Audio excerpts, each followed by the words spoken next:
And even as a young adult, I was pretty out of touch with my body. I was very mental. I lived either with my head in the clouds, daydreaming, or reading books, and or playing the violin. Or so I was very, in my head. And it wasn't until, I did go through a lot of, some years of not being very happy, and finally did find the Alexander technique. It was like an answer to my prayers when I was feeling really down. And it was at a time where I was having neck pain, and it wouldn't go away. I went to doctors, chiropractors, nothing really helped. And then I went to Alexander technique lessons, and they really not only healed the pain really quickly, but I started feeling just incredible in my whole body, and emotionally I was uplifted and happy and falling in love with life again. And it was a dramatic shift. This is Unconditioning, Discovering the Voice Within, with Whitney Ann Jenkins. Hello, and welcome to the 68th episode of Unconditioning, Discovering the Voice Within, where I bring on guests and we talk about the inner authentic voice and the challenges and the rewards that come from following it. This week, I have with me Jennifer Roig-Francoli. She is an international prize winner and certified Alexander technique teacher. She combines her professional experience with a lifelong love of meditation and perennial wisdom. This unique combination gives her uncommon expertise in pinpointing the source of artists' mind-body issues. Jennifer has performed as a violin soloist in some of the most prestigious concert halls and with orchestras from around the world, including several appearances in Carnegie Hall. An international prize winner, she's been the concertmaster of multiple ensembles and has been featured in TIME Magazine. A former faculty member teaching Alexander technique at the University of Cincinnati College-Conservatory of Music, and member of Apollo's Fire, the Cleveland Baroque Orchestra. Jennifer's approach has introduced countless performers to powerful techniques for balanced mind-body coordination, improved musicianship, and renewed energy. Jennifer teaches online and in Cincinnati, and she gives workshops around the world. She has founded 2 professional associations for Alexander technique teachers in Ohio, and in 2009, she designed and implemented a successful research study for surgeons using Alexander technique at Cincinnati Children's Hospital, which resulted in a prize-winning paper presented at the American Academy of Pediatrics and published by the Journal of Urology.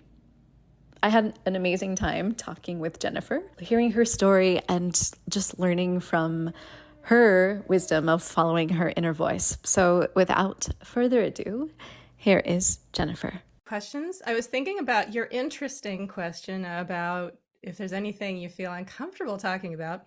And about an hour ago, I thought, probably best not to talk about politics. So I could rather not go there. Yeah, I think very rarely have we gone into that subject matter on this podcast. So yeah.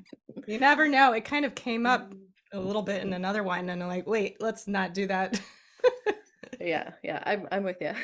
Good. So I just have like one question that I ask like at the start, and it's pretty organic from there. It's all about you and your story. So like there's no right or wrong answers anywhere along the way. So It's like to kind of go with the flow and see what happens. So, Jennifer, as your journey of life has taken you on the road as a musician to like guiding people who are musicians and artists now, there are a lot of things that you had to experience in order to be able to do that and guide people in their lives. So, one of the first things that I like to ask my guests is, when was the first time that you realized that you had this inner voice of your own that was guiding you and you were able to recognize that it was like purely your own and something that you were able to follow? That is a great question, and I'm not sure I know the answer to that.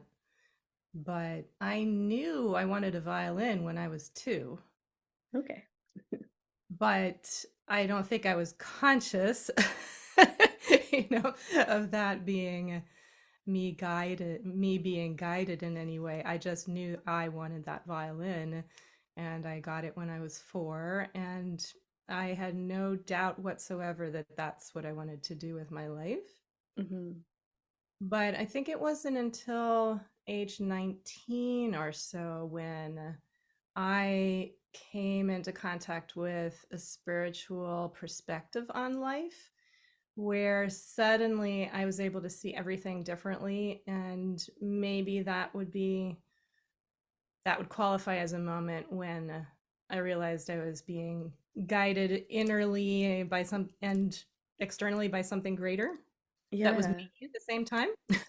Yeah, absolutely. But like to know something that confidently when you were 2 years old, um, and then to keep that going until you were four, like that was like twice your age by the time you were two, and to keep that interest alive and then have that be the trajectory of years to come. Like think that's a really big kind of voice within you that you were listening to of some level.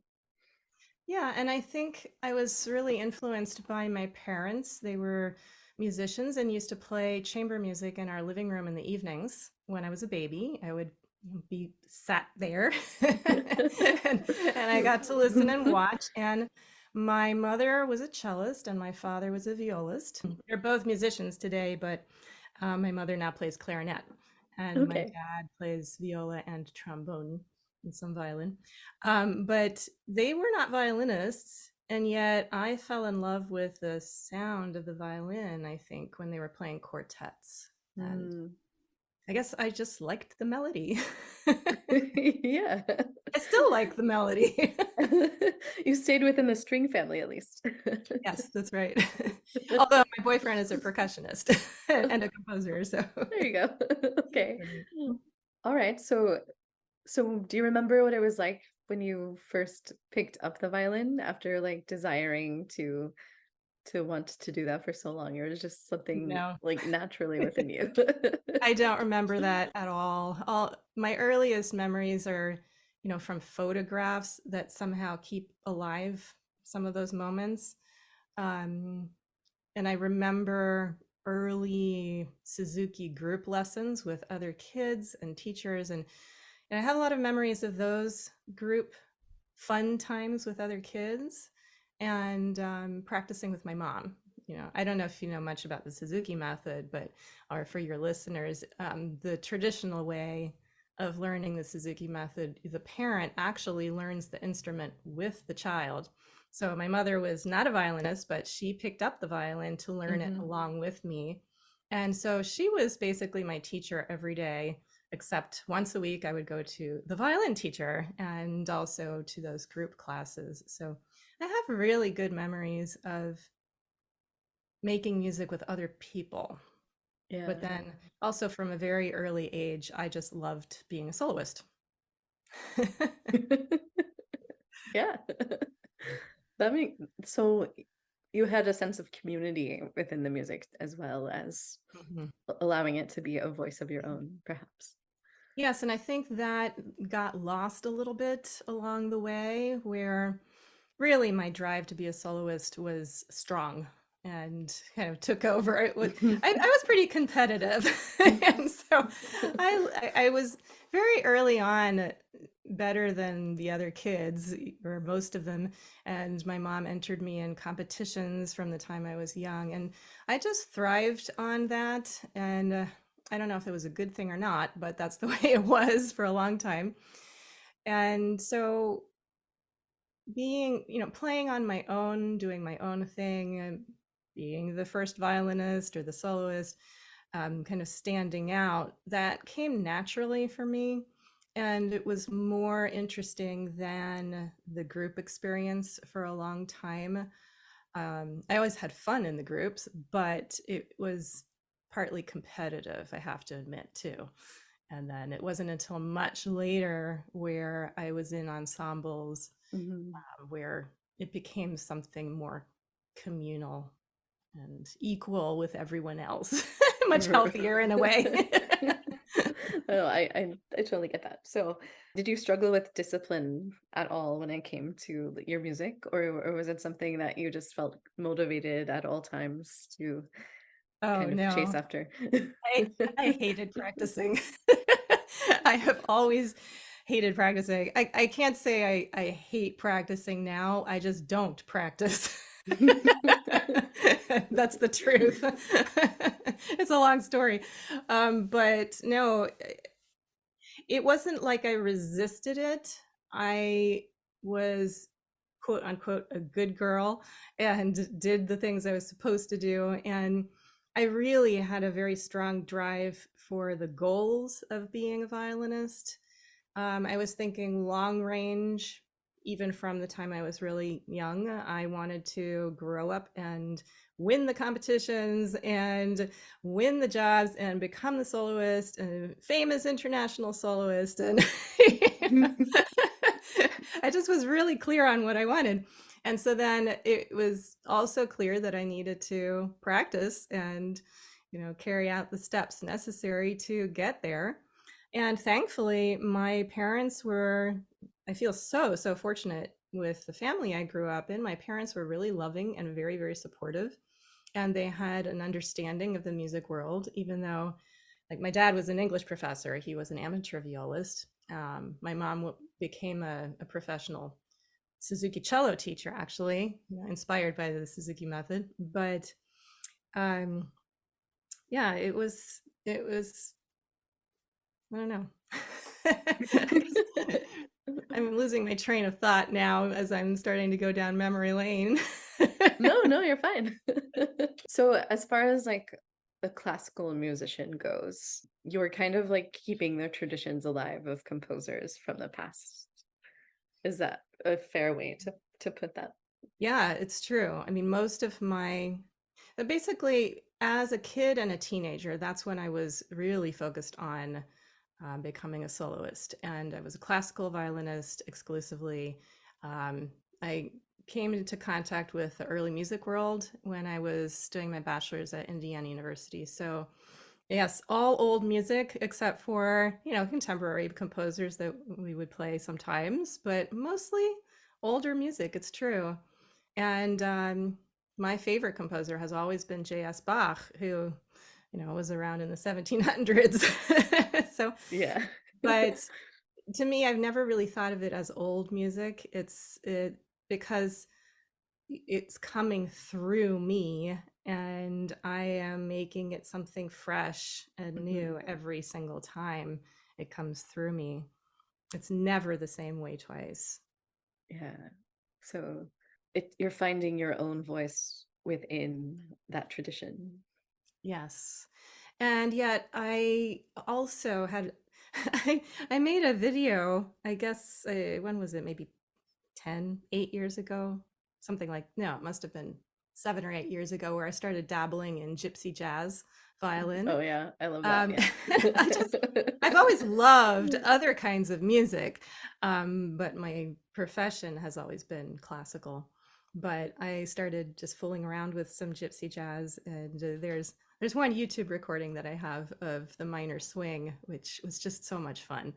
And I keep thinking I want to do more of that, and yet I am not in practice mode. So nothing happens. I made a solo violin CD during the pandemic. That was my 50th birthday gift to myself during the Okay. pandemic. And since then, I think I've had one performance. So since 2020, I performed the Four Seasons with Chamber Orchestra of Pittsburgh. Oh, nice. And yeah, that was really fun. That was in June a year and a half ago. Okay. And since then, I just have had zero interest in performing, and nothing happens unless I have a goal. So I think as performers we kind of go through like cycles like that of like we're really into it at some points and then we have to like take a break, and I think that's kind of natural. yes, and my break has been Yeah. really long. I really haven't practiced seriously for many, many years, except in spurts.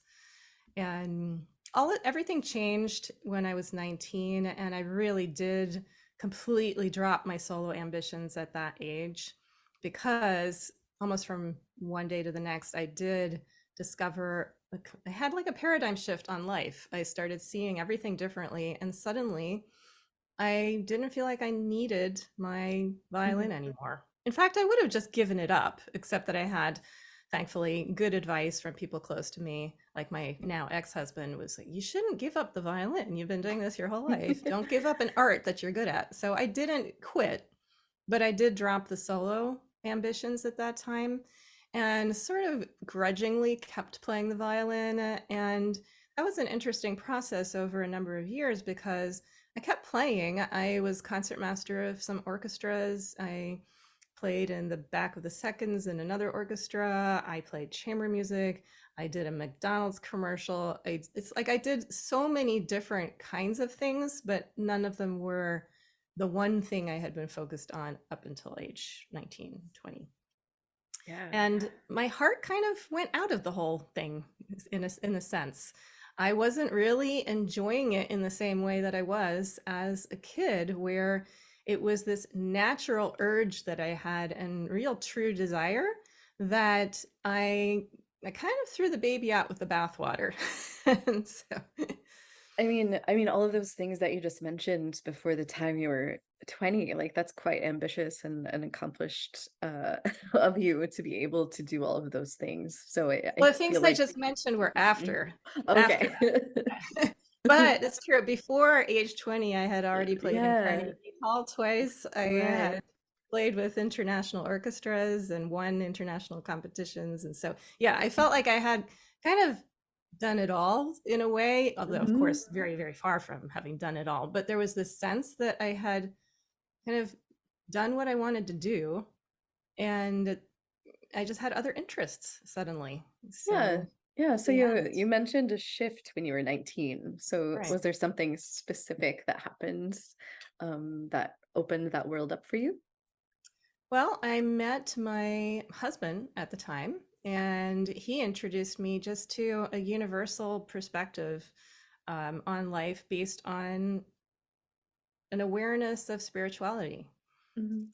And it was the combination of falling in love with him, but the main thing that really changed everything was not that. It was suddenly realizing that what I had really wanted and loved about the violin was essentially the communication that I could have with people through my heart. Mm. And that's then suddenly I had words for it like, oh, that's my spiritual self. And I'm expressing that spiritual self from my heart with other people through my violin. But I don't need a violin to do that.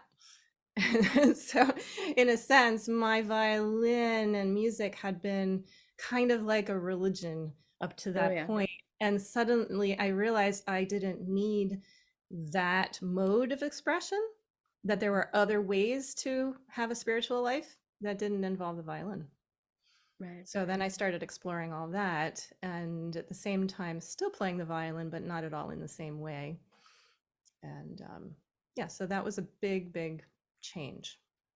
Yeah, because you were saying how like you were so focused on like competition and that drive, and then all of a sudden, like to have that approach of life like sort of trickle in, maybe those things kind of disappeared. They did. And I Yeah. also became more aware of the ego that was involved in wanting that. and and I didn't really want to be like that. so, so that's why in a sense I mean it was a bit of throwing the baby out with the bathwater. It was my way of not dealing with the ego involved in being a solo performer. Just don't do it then. But that doesn't really solve the ego problem. It's like it's just one aspect Right. of it. Right. When you were 19, were you like pursuing an education like in a collegiate level for your career, or what were you doing at that time? Yes, actually, I went to the Cleveland Institute of Music when I was 16 and was there for 2 years and then transferred to Indiana University. Was there for 2 years. So I was just, I was halfway through my senior year of my bachelor's when my husband and I got married. So I got married really young. I was 20. Okay. And yeah, and it was just everything changed. Halfway through my bachelor's, I got married, did the rest of my bachelor's through correspondence. I had one course left. It was Italian, so I was able to do that from Ithaca. I followed my husband to Ithaca because his first job was at Ithaca College, Yeah. and just did everything from there, and then started getting interested in learning how to cook and take care of a household, which I knew nothing about at that point. And then started following him around to his job. So he was teaching theory. He's a theorist. He taught at Ithaca College first, and then we moved to Chicago. He got a job at Northern Illinois University, and I started freelancing in the Chicago area. Then he got a job teaching at Eastman. So we moved to Rochester, New York, and I started playing in the Rochester Philharmonic Orchestra. And then we moved to Cincinnati, where I still am, and he still is too. Okay. He got a job at the sorry, not Cleveland, the Cincinnati College-Conservatory of Music, the University of Cincinnati. And so he's still there. I live 5 minutes away. My kids are both at CCM. Actually, no, my older one just graduated. What am I saying? So all four of us have been associated with CCM. And Wow. Like yeah, keeping so the that's kind of, the family tradition alive. yes. And we're all musicians too. Yeah. Okay. So you mentioned that your husband like opened you up to this whole spiritual world, and as a musician, as both musicians, were you able to have a spiritual musical experience of creation together? No. No.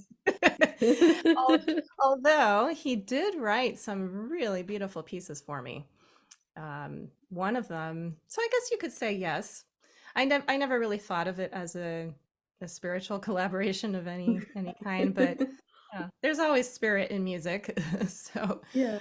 yeah, he wrote a wonderful piece for solo violin, well, violin and piano. It's called Songs of the Infinite, which is also on YouTube.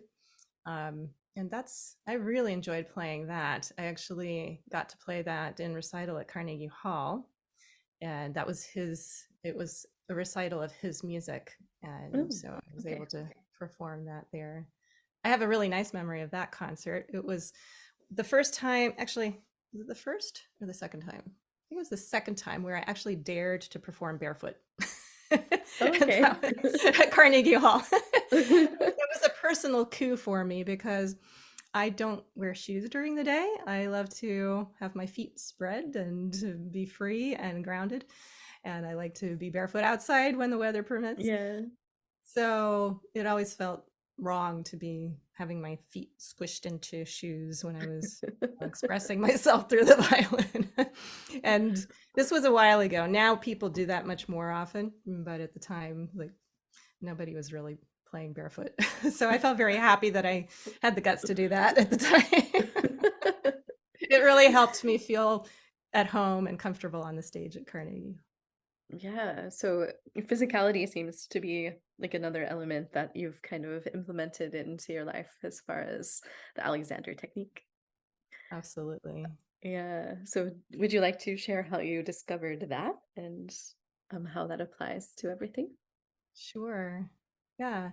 And talking about, bringing physicality into my life, I Mm. think when I was a kid, and even as a young adult, I was pretty out of touch with my body. I was very mental.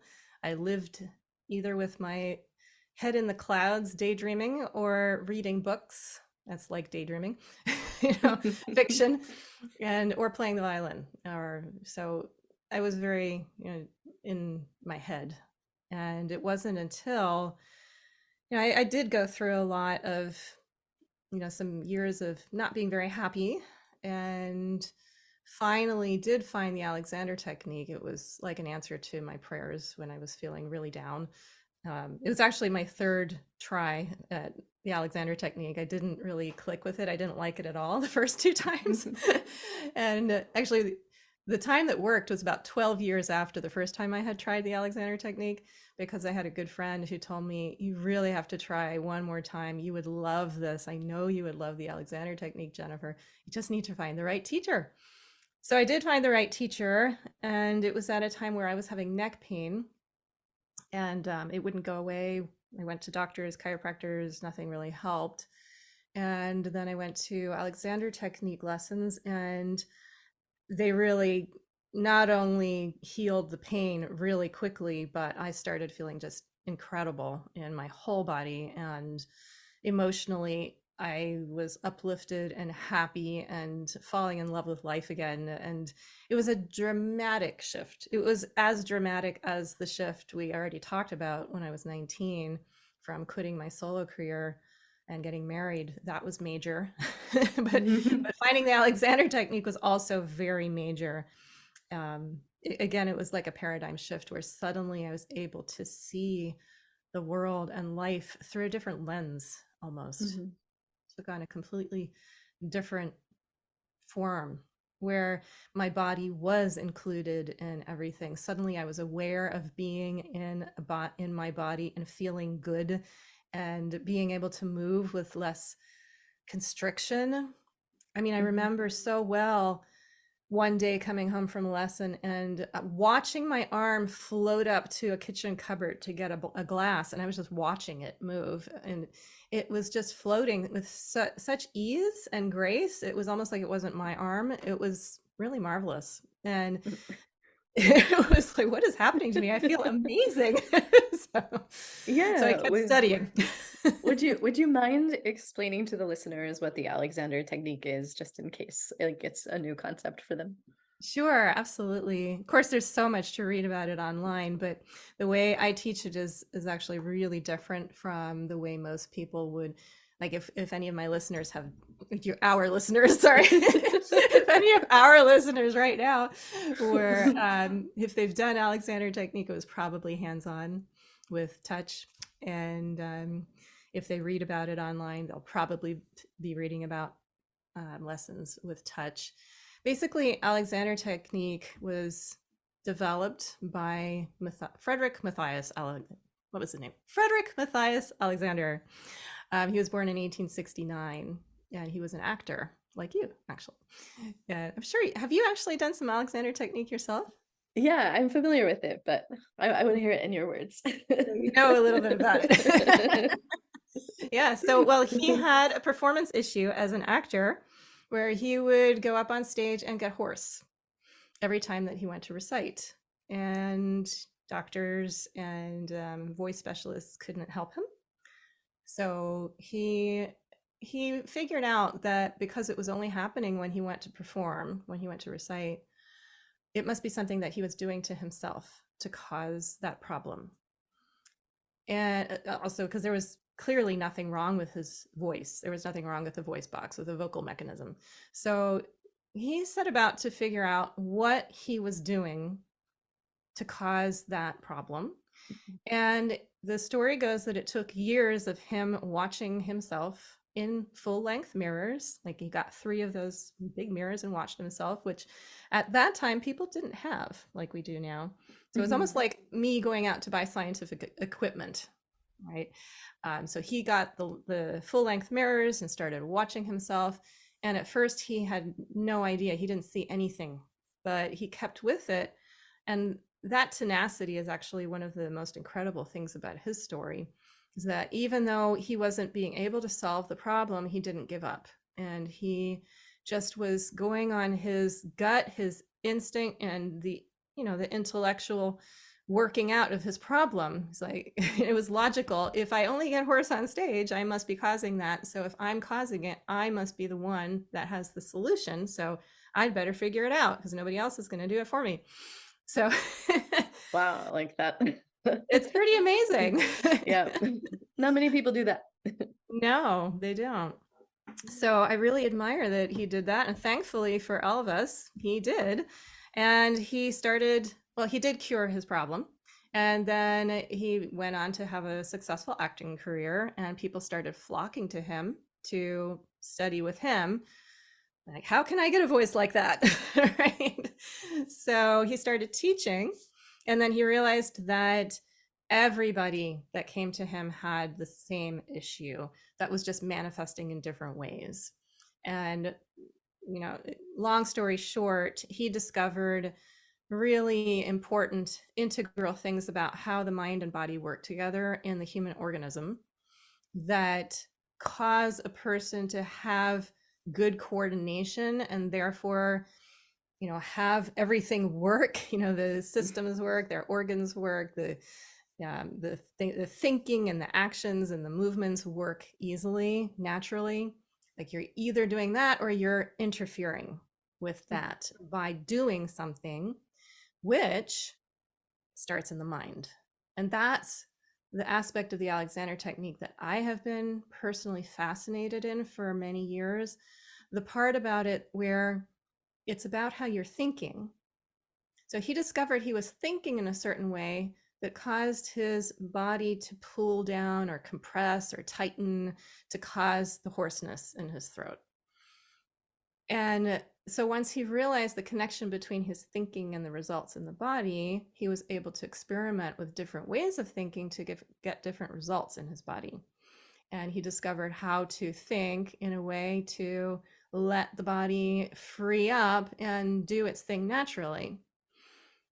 So then he started teaching that to all kinds of people, became really famous, moved to London, and and then he started a training course at some point where other people wanted to learn how to teach the way he was teaching. And at some point along the way, he started using his hands to speed up the process and make it more clear to his students what he was talking about. And so then he started doing more and more of the hands-on work. And that's what people really wanted to learn. So when he started training teachers to teach the Alexander technique, it was a training in how to use the hands to help people get back to that state of natural coordination and free movement. So the way I teach is really different, like I said, because I actually don't use my hands anymore. And I love to explore the connection between thoughts and words and energy, and not necessarily touching and using the kinesthetic connection. So that's how I can teach people online anywhere all over the planet, which is really fun too. So. Yeah. Yeah, that's the mind-body connection is really fascinating. Yes. And so much of like our trauma like lives within our body. Absolutely. So is that an aspect that you like put into your work as well? Especially like if you're working specifically with performers and musicians. Yes. Yes, definitely. Although the way that trauma work is included in my work is indirect and not explicit. Yeah. Mm-hmm. So I wouldn't say that I do trauma work. However, I do anything work. So pretty much students come to me for all kinds of reasons. The most common ones are performance anxiety, physical pain, excess tension, things like carpal tunnel, tendonitis, back pain, neck pain, and also just feeling burned out or stuck, unmotivated, feeling like they're not making progress, wanting to advance their skills, their technique. So the musical artistry part of it too. Mm-hmm. But no matter why the musician comes initially, we really are working with the whole self. And so the student comes to a lesson, to my coaching programs, with the whole self, right? It's like you can't just say, well, let's work on the violin and leave the trauma back in Kalamazoo or wherever. Right? You can't Right. just come with part of you. As an artist, and when you really want to get to the next level, you have to just well, there's no way to not bring your whole self, really. And what blocks us and causes problems, prevents our progress, is the false belief that we can separate ourselves and not bring everything. Now, when I say people bring their whole selves, that doesn't mean we ever have to talk about some things. There are a lot of things we never ever touch on. But Mhm. when one aspect of a person's life improves through the work that we do, everything improves. Yeah. And it's sometimes really remarkable. Sometimes my students call it miraculous, and I'm not exaggerating because it really does seem miraculous sometimes when somebody comes for a certain problem that they have and something else that was completely unexpected starts to open up and free up, and it's just really beautiful to watch. And you never know where things are going to go, but it is definitely going to go in a good direction once you get out of your own way. Yeah. And so the initial like point is focusing on the thoughts. Would you say that that's like the starting point of that process? Almost, yes. The very first place that I start with my students is actually, we can do it right now, actually. As we're sitting here, you and me and everyone listening, we can Mhm. just kind of bring our attention back to ourselves in this moment. And we can ask ourselves, what do I notice about my body right now? So we kind of start with what's already there. What's happening in me? What am I feeling? What's happening in my body? And then sometimes you feel great and everything's great. That's wonderful. But very often, once you start checking in with yourself, like tiny little aches and pains, little discomforts, little back pain here, neck pain there shows up. That's actually really common. Most people have that happen. Mhm. So that's where we start. I feel like it's really, really important to start with where you are. You just bring your attention back. So much of the time, our attention is scattered all over the place. And so the first step is to bring your attention back to yourself. And very importantly, to get curious. Get curious about what's actually happening with me right now. Mhm. So Yeah. that's the first thing. And there's more involved in this practice of noticing in the beginning. It's a practice that we call ima. And ima means now in Japanese. This is what I call a pre-awareness etude. After you learn ima, we do all kinds of awareness etudes after that.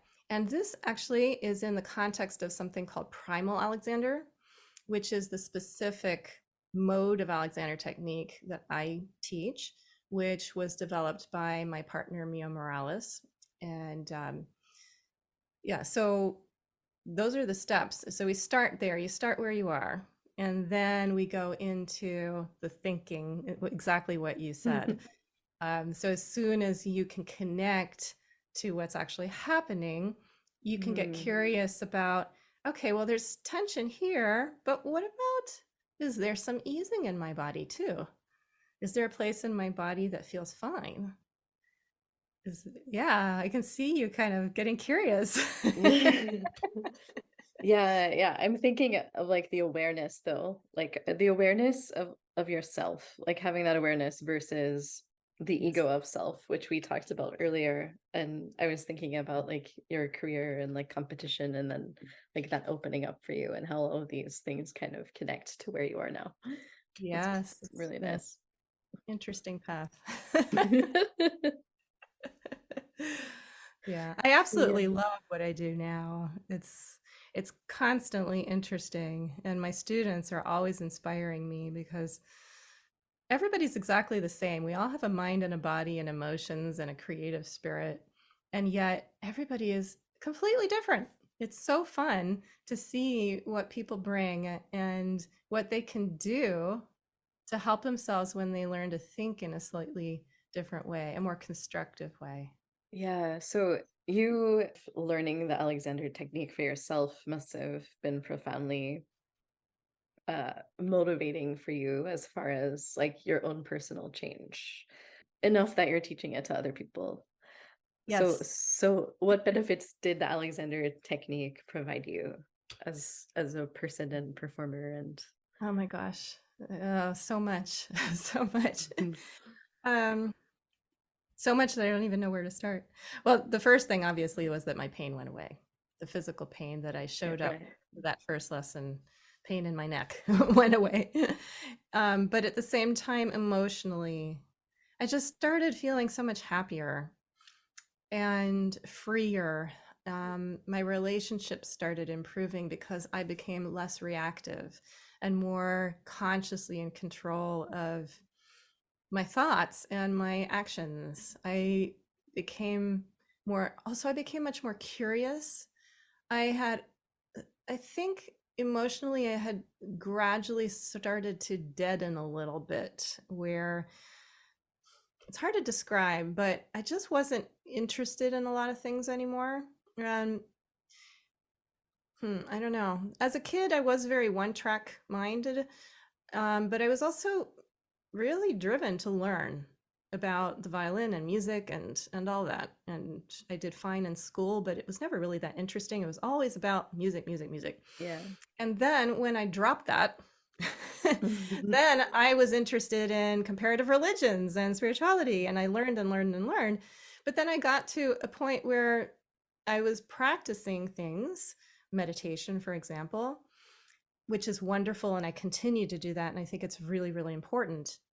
And yet I got less interested in learning things. And there was a part of me that believed I shouldn't really be curious about things, that I needed to almost like live in my own insular little world, with my husband and family, and Mhm. that I was supposed to be content with what I had, which in a certain way, yes, but in another way, no, this is a big wide world and there are other people and there's a lot of good we can do in the world. And I don't know, there's just a lot to experience that you can bring your goodness to. And I kind of shut down in a way which was very unhealthy on every level. Then when I found the Alexander technique, it all started opening up in an amazing way. Yeah, it seems to like integrate all the parts of yourself together. Absolutely. Exactly. Yeah. That's exactly what it is. Yeah. And I think a lot of people are like really hungry to learn things, but they never actually integrate those things into their body and That's into right. their like being. So, Exactly. A lot of the learning we do stays intellectual, stays up in the mhm. head. And Yeah. yes, you can have great conversations about things, and ideas and concepts. But, well, here's a good example. I always thought I was grateful. you know I would express gratitude, every day. I was a spiritual person. I wanted to be a good person, and I knew I was supposed to be grateful, so I had my gratitude lists and all those things. I did what I was supposed to do, and yet I was unhappy, and so then I felt really guilty Mhm. about being unhappy. It's like, you're supposed to be happy. You have all these things. You have this and you have that, and you should be grateful for what you have. That was like the constant refrain in my head that just made me more miserable. And it wasn't right away when I started the Alexander technique, but over time, the more I practiced it and the more things started integrating, like you said, the more I started embodying the things that I had been thinking, which were really good things. I had really good thoughts, but they were not embodied. I wasn't Mhm. feeling grateful in the way that you can if you actually let it sink into your whole body. Yeah. I also think that you can't embody that until you're ready. Like you have to be the one that allows that to happen. Like it can't be forced on by someone else. Absolutely. Yeah. And I think having tools to help us do that is important too, whether it's meditation or Mhm. prayer or journaling, whatever a person uses as a tool. I think it's really important to have effective tools that help to integrate these things. so that Yeah. when you're ready, you have the thing that you can do that makes it effective. I mean, people can do that naturally, but I think that's rare. I think having external support and ideas and help and tools is important. Yeah, and I think also like having an understanding of why the tool is useful and can be integrated, especially because I'm thinking of like academic arts and like studying the arts academically, because Mm. in my experience, they give you all these tools, like for example, even like the Alexander technique, like you'll have like a workshop about it, but like Mhm. you don't understand how all of those things work together and how you can use those things to your advantage to integrate them, to embody them for your whole self. Yes, exactly. You just touched on a really, a nerve for me. I write about it at length in my book that just came out. It was my experience. We talked about the first Alexander lessons that I had, how miraculous and life-changing those were.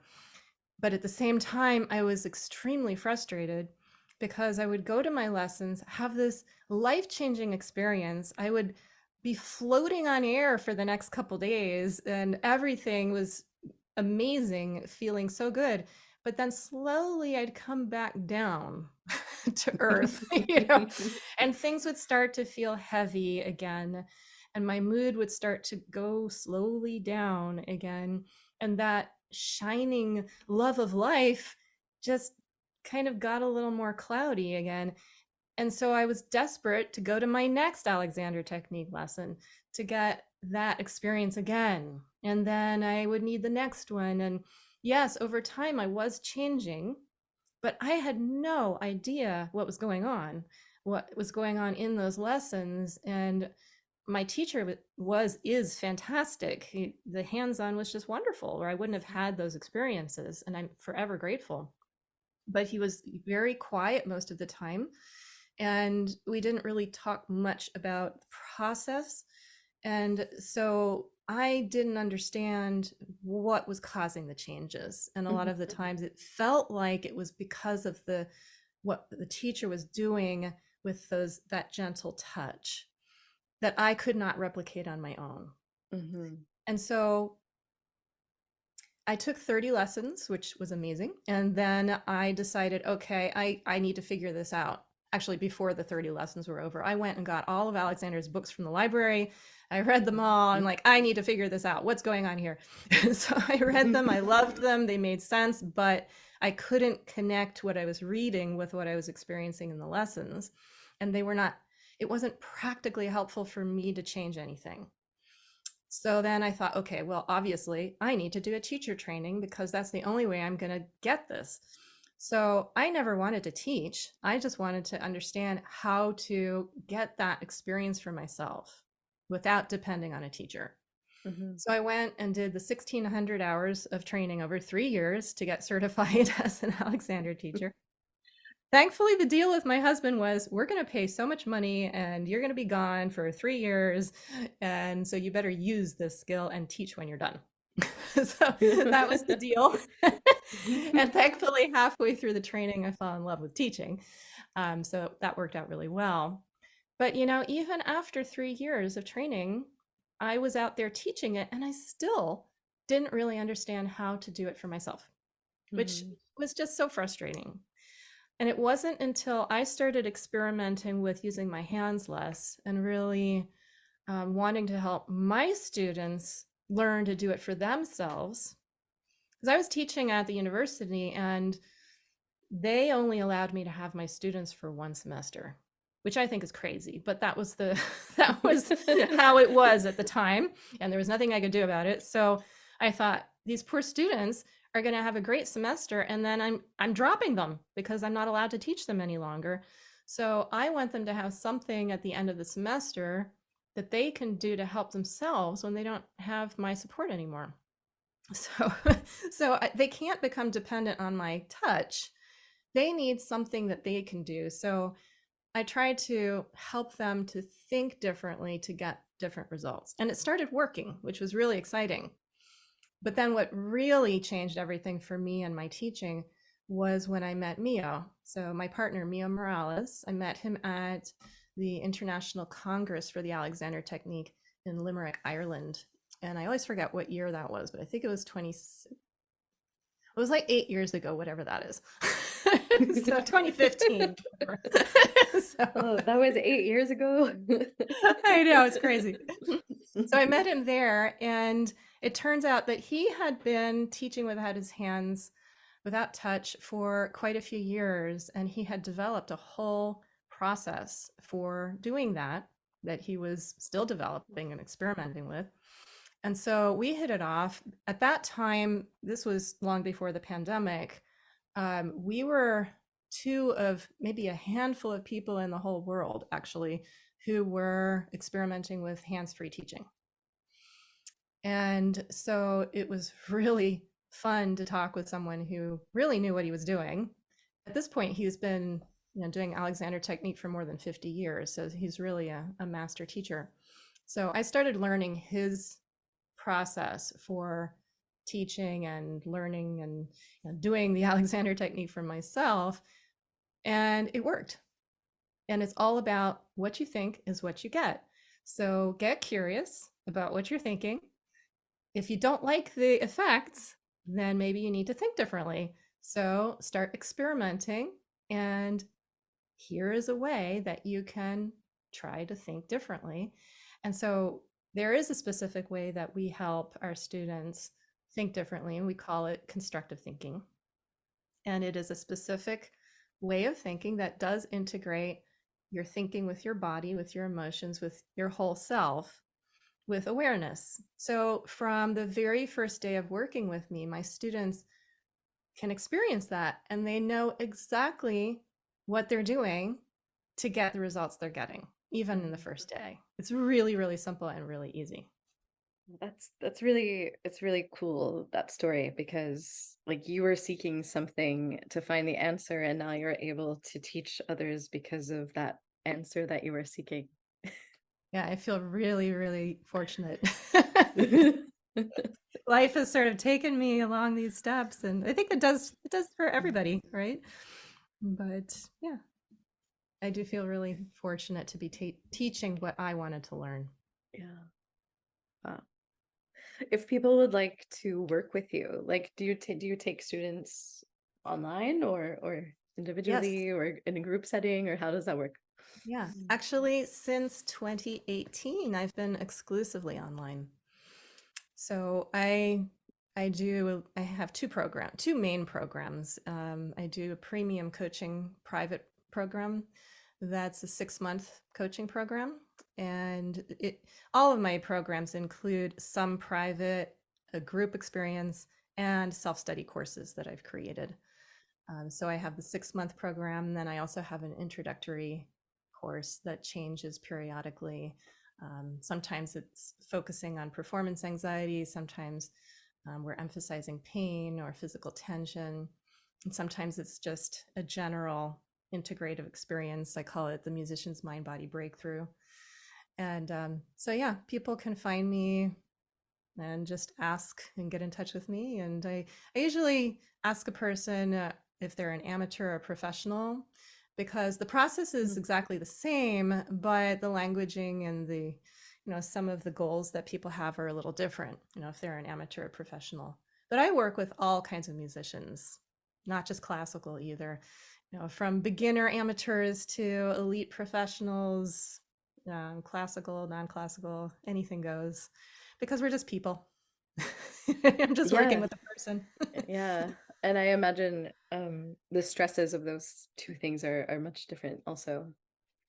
Of Yes. yeah. Yeah. Yeah, they're different, and yet you'd be surprised. Well, I doubt you'd be surprised, actually, because you're a musician. I was gonna say, you might be surprised that, people who are really at the top of their game can be nervous just like a beginner amateur, and so even though it can seem like we're really different, we're all we're all dealing with the same stuff. Imposter Yeah, syndrome. I was exploring the word amateur the other day, um, because I like to do that sometimes, like the etymology of words. Mm. and amateur, like ama, it comes from the heart. And so like in our culture, like it's become like had a different connotation almost, because amateur is like, oh, you're not good enough to get paid for it, you're not professional. But that's, it has to start from like that heart place in order for you to even be able to get to the That's professional right. place. Yeah. Everyone who's a professional used to be an amateur. Yeah. You have to start by being an amateur. And I think a lot of the times that amateurs are really lucky because they're doing it consciously because they love it. And everyone, well, not everyone starts that way. Sadly, there are a lot of people who were forced to play instruments that really didn't want to. That's a Right. different story. But it it's sad to watch sometimes when people love music and they have these wonderful aspirations to become a professional, and then at some point something happens to a lot of people that turns them off, and that can be really heartbreaking for people. um, and then at the same time there are professionals who've gotten to a high level and it can become just a job. Yep. Yeah. And again, it's like that spark, that magical love heart spark that attracted people to music to begin with, that inspired them to get where they are, has kind of been snuffed out by Mhm. the routine or the need to make money or the survival.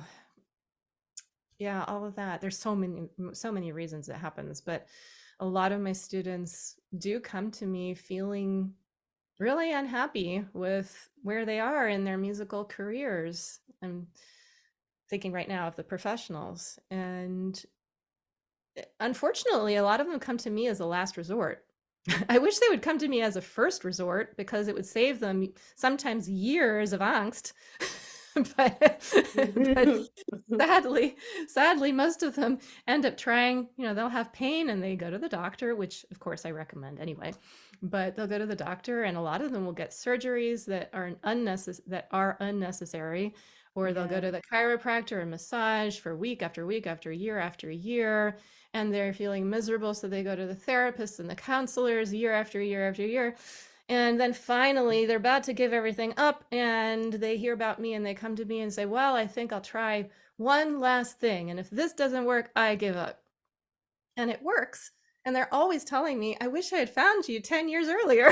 Yeah, yeah. I wish like these things were integrated more into like our training programs and like conservatory style like learning of like Yes. how to care for us as whole humans, because we are the artists, like we are the instrument, we are the channel for that thing.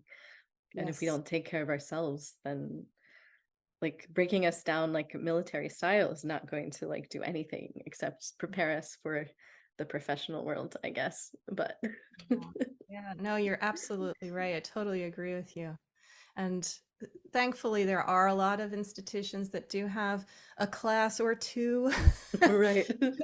but but the problem is the overall attitude in most places hasn't really changed in maybe 100 years, or is changing very slowly. Hmm.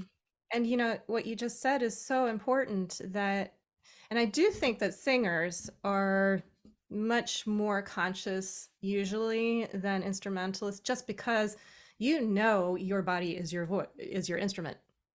You are your instrument. You know that. The problem with instrumentalists is we are our instruments too, and we don't know it because we think that the violin is the instrument, but it's like no matter what your mode of self-expression is, your primary instrument is you, yourself, Hmm. your whole self. And that's what we need to work on first. And actually, I just marked this in my book because I have a term that I've come up with that I wanted to share if it came Yeah. up. It's coming up. Yay.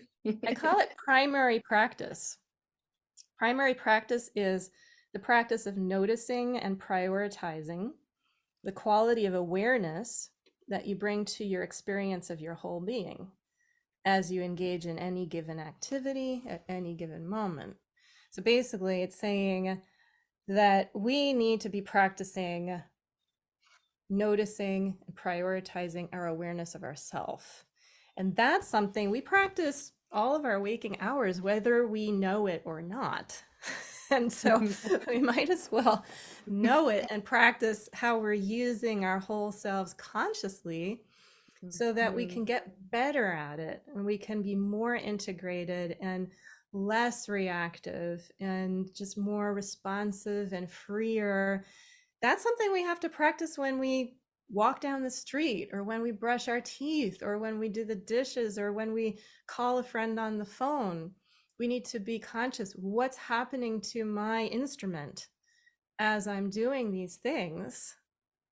And then if I pay attention to that and I become a better observer of myself, over time I become much more sensitive to when I am interfering with my natural coordination and when I'm blocking my true authentic self-expression. And then when I'm aware that I'm interfering, I can learn how to stop interfering and let things flow. And that's where that flow state comes from. That's what makes art flow and inspired and easeful and effortless. And that's what I teach my musicians to get to step by step. Beautiful. And it's fun too. Yeah. So speaking of your book, if people would like to purchase it and learn more about your teaching and your style of delivery to get to the authentic self, where can they find that? Well, it's available on Amazon right now. And the full title of the book is Make Great Music with Ease: The Secret to Smarter Practice, Confident Performance, and Living a Happier Life. And right now, it is available in paperback and I believe in ebook form. The audiobook is my winter project or spring project. I'm hoping to narrate it myself, which is Nice. a challenge, but people can get on the wait list for that if they want. Well, if you need any help with that, I have done a lot of audiobooks, so I can be a Ooh, thank coach you. for that if you like. I have to talk to you about that. Yeah, Yeah. thank Yeah, you. so I will put all of those links into the show notes so people can find your book really easily. Oh, thank you so Yeah. much. Yeah. So I have one last question that I asked to kind of like wrap up the conversation, Yeah, sure. because we're coming up on time, I think. And that question is, if your inner voice had a billboard, what would it say to the world? Ah, that's so funny. As soon as you said it, I said, be yourself. There you go. Yeah, there it is. If I could just add a little bit to that, Yeah. because I do talk about that in my book, that's the answer that came, but it's also the answer my father used to give to me as I was growing up, as I was a kid. I was reading a little bit about you, and I think we have this in common too, that we were both extremely shy as children. Like, I was always terrified to speak in public. Like this would have just, I never would have done this, like not even remotely. Alexander technique helped a lot with that. But whenever I had difficulty, my father used to say, Jennifer, just be yourself. And I thought it was a great idea, but I had no idea how to do that. I found it terribly difficult to be myself around anybody except, my family, right? I couldn't be myself around other kids, around teachers. Like, I just couldn't be myself around other people. And so for me, that's been pretty much a lifelong quest in a way to figure out how to be myself. And I think I'll be working on that until I die, but I think I'm a lot better at it now. And I think I have a much better understanding of how to be yourself, which is, first of all, recognizing that you're already yourself and who else could you be? So allowing yourself to just let go of the extra stuff. Yeah. That can be really terrifying, but little by little, to learn to soften and quiet and then listen to that quiet inner voice that really is your true self. Yeah, and peel back the layers and uncondition, right? Uncondition. Exactly. Yes. Yeah. Well, thank you so much for joining me and sharing all your wisdom. I Oh, had thank a lot of fun on this one. Oh, thank you so much, Whitney. It's been such a pleasure talking with you, and I love your questions and diving into all of these topics that I love to speak about. Thank Thank you you so so much. much for joining me this week. If you're listening and you like what you hear, please consider subscribing and rating this podcast, as it really helps get this podcast out to other people who might be interested in hearing it but don't know about it yet. And also, if you'd like to contact me or reach me, you can reach me at unconditioningpodcast@gmail.com or unconditioningpodcast on Instagram. Thank you so much, and until next time, stay tuned in to you.